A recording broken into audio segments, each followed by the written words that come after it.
dəfə məzun olmaq mənə də qismət oldu. Yəni hisslərimi açıq, duyğularımı açıqlaya bilmirəm.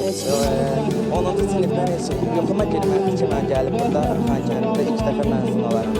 37 il əvvəl 88-ci il məzunlar da biz də iştirak edirik son zəngdə. Həm onlara baxıb kədərlənirik, həm də biz qürur verici bir hiss alırıq ki, onlarla birlikdəyik. Bu bizim üçün tarixi bir andır.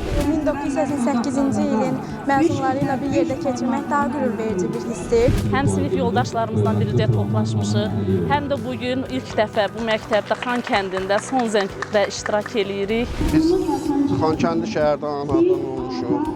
Bugün bizim sevinçli günümüzdür.